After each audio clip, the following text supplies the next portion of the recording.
नमस्कार दोस्तों, आप सभी लोगों का अपने इस चैनल में स्वागत करते हैं। दोस्तों, हम आप सभी लोगों के सामने पाठ चुना लेकर आए हुए हैं और यह पाठ चुना जो है हिंदी विषय से आपका लिया गया और प्रकरण है सवा सेर गेहूँ। यदि आप चैनल पे नए हैं तो चैनल को सब्सक्राइब कर लीजिएगा और वीडियो अच्छा लगे तो लाइक शेयर ज़रूर कर दीजिएगा, क्योंकि हमारे चैनल पे इसी तरह के पाठ चुना जो है आते रहते हैं। और आपको किसी भी तरह का पाठ चुना चाहिए तो कमेंट करके बताइएगा, वह पाठ चुना जो है जल्दी से जल्द आपको बन के मिल जाएगा। तो आइए पाठ चुना को शुरू करते हैं। देखिए, पाठ योजना बनाने के लिए सबसे पहले आपको यहाँ पे पाठ योजना संख्या लिखना होगा। जो भी संख्या होगा 1 2 3 जो भी है यहाँ पे लिखेंगे। फिर उसके बाद छात्र अध्यापक का नाम यहाँ लिखा जाएगा और छात्र अध्यापिका होंगे तो छात्र अध्यापिका अपना नाम यहाँ पे लिखेंगे। फिर उसके बाद विद्यालय का नाम, जिस विद्यालय में आप पाठ योजना को पढ़ाएंगे उस विद्यालय का नाम लिखिएगा। फिर आप ऐसे कॉलम बनाएंगे, दिनांक जिस डेट को आप पाठ योजना पढ़ाएंगे वो डेट डालिएगा। कक्षा आप यहाँ लिख लीजिएगा, जो भी आपका कक्षा होगा, क्योंकि ये हमको कक्षा नहीं पता था। किसी ने कमेंट किया हुआ था कि सवा सेर गेहूँ का पाठ योजना बनाया जाए, तो हम आपको यहाँ पे बना दिए हैं। फिर उसका विषय आपका हिंदी है, उप विषय आपका गद्य है, कहानी भी कह सकते हैं। कालांश आपका जो भी रहेगा कालांश लिखिएगा। अवधि आपका 40 मिनट का है। प्रकरण है सवा सेर गेहूँ। फिर उसके बाद सामान्य उद्देश्य। सामान्य उद्देश्य में आपका पहला होगा कि हिंदी में छात्रों में हिंदी विषय के प्रति रुचि उत्पन्न करना। दूसरा, छात्रों में शुद्ध व स्पष्ट हिंदी पढ़ने व लिखने की क्षमता का विकास करना। तीसरा, छात्रों के शब्द भंडार में वृद्धि करना। चौथा, छात्रों को हिंदी भाषा के महत्व से परिचित कराना। इसके बाद आपका विशिष्ट उद्देश्य जो है, जो आपका प्रकरण होता है वहीं से लिखा जाता है। तो पहला आपका है बच्चे सवा सेर गेहूँ कहानी के बारे में जान सकेंगे। दूसरा, बच्चे सवा सेर गेहूँ के उद्देश्यों के बारे में समझ सकेंगे। और तीसरा, बच्चे सवा सेर गेहूँ कहानी से सीख सकेंगे। फिर उसके बाद सहायक सामग्री चाक, डस्टर, श्यामपट्ट, कक्षा उपयोगी सामग्री, शिक्षण विधि में प्रश्नोत्तर विधि, व्याख्यान विधि। पूर्व ज्ञान में बच्चे स्कूल के बारे में सामान्य जानकारी रखते हैं। फिर इसके बाद प्रस्तावना का प्रश्न, इसमें ऐसे कॉलम बनेगा। क्रम संख्या छात्र अध्यापक का कथन, छात्र कथन। पहला प्रश्न होगा कि आप लोग पढ़ने कहाँ जाते हैं, तो बच्चे जवाब देंगे स्कूल। फिर दूसरा प्रश्न होगा स्कूल में लंच के लिए टिफ़िन में क्या लेकर जाते हैं, रोटी सब्जी, जो भी बच्चे अपना लेके जाएंगे वो अपना बताएंगे। फिर उसके बाद तीसरा प्रश्न होगा रोटी किसका बनता है, गेहूं का बनता है। फिर अगला प्रश्न होगा सवा सेर गेहूं नामक कहानी के बारे में आप क्या जानते हैं, बच्चे मौन हो जाएंगे, समस्यात्मक प्रश्न हो जाएगा। उसके बाद उद्देश्य कथन में कहेंगे बच्चों आज हम लोग सवा सेर गेहूं नामक पाठ का विस्तृत अध्ययन करेंगे और इसके लेखक मुंशी प्रेमचंद जी हैं। फिर इसके बाद प्रस्तुतिकरण में ऐसे प्रथम अनुमिति, क्योंकि यह पाठ बहुत बड़ा है, यह कई अनुमितियों में होगा, तो आपका यहाँ पे हम 2 अनुमिति में विस्तार किए हुए हैं। बाकी अनुमितियों को आप लोग खुद से लिखेंगे। प्रथम अनुमिति किसी गांव में से लेकर भगत जो ठहरे तक रहेगा।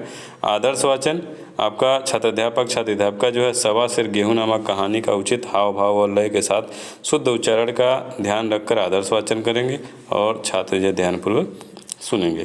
फिर इसका अनुकरण वाचन में कक्षा के कतिपय छात्रों द्वारा पाठ का अनुकरण वाचन किया जाएगा और अन्य छात्र जो है अनुकरण करेंगे। फिर इसके बाद काठिन्य निवारण में छात्र अध्यापिका पाठ के कठिन शब्दों का उच्चारण करेंगे और छात्रों को उच्चारण करने के लिए कहेंगे और छात्र कठिन शब्द का उच्चारण करेंगे। फिर इसके बाद शब्द अर्थ में छक्का पंजा का छल कपट, फिक्र का होगा चिंता, चरबन का होगा भुना हुआ अन्न, लाजिम का होगा आवश्यकता और उचित। फिर उसके बाद जलाल का होगा प्रकाश तेज, उधार का होगा कर्ज, पंसेरी का होगा बनिया, पुरोहित का होगा धार्मिक कार्य करने वाला, निफाक का होगा एकता का अभाव। फिर उसके बाद विचार विश्लेषणात्मक प्रश्न। पहला प्रश्न होगा शंकर किसको भूखा नहीं जाने देता था, तो बच्चे मौन हो जाएंगे। उसके बाद व्याख्या किया जाएगा और जब व्याख्या किया जाएगा तो छात्र जो है ध्यानपूर्वक सुनेंगे। अब व्याख्या में क्या है, किसी गांव में शंकर नाम का एक कुर्मी किसान रहता था। सीधा साधा गरीब आदमी था। अपने काम से काम, न किसी के लेने में न किसी के देने में, छल कपट नहीं जानता था, ठगे जाने की भी चिंता न थी, ठग विद्या भी नहीं जानता था। भोजन मिला तो खा लेता, नहीं तो चरबन चबा लेता, तो वो भी नहीं मिला तो पानी पीकर सो जाता। लेकिन जब कोई अतिथि आ जाता तो उसे इस निवृत्ति मार्ग का त्याग करना पड़ता था। जब साधु महात्मा आ जाते थे तो उसे अनिवार्यतः सांसारिकता की शरण लेनी पड़ती थी। खुद को भूखा सो सकता था पर साधु को कैसे भूखा सुलाता। फिर उसके बाद द्वितीय अनुमिति में एक रोज शाम से लेकर दोबारा जन्म लेना पड़ा। आदर्श वाचन और अनुकरण वाचन पहले की तरह होगा। फिर उसके बाद विचार विश्लेषणात्मक प्रश्न। इसमें दूसरा प्रश्न होगा कि शंकर पुरोहित के यहाँ के यहाँ से क्या उधार लाया, बच्चे मौन हो जाएंगे। फिर व्याख्या किया जाएगा, व्याख्या किया जाएगा, छात्र ध्यानपूर्वक सुनेंगे। व्याख्या में हो जाएगा कि एक दिन शाम के समय एक महात्मा ने आकर द्वार पर डेरा जमाया। तेजस्वी मूर्ति थी, पीताम्बर गले में जटा, सिर पर पीतल का कमंडल, हाथ में खड़ाऊ, पैर में ऐनक, आंखों पर संपूर्ण वेशभूषा महात्मा की तरह था। घर में जौ का आटा था, वह उसे कैसे खिलाता।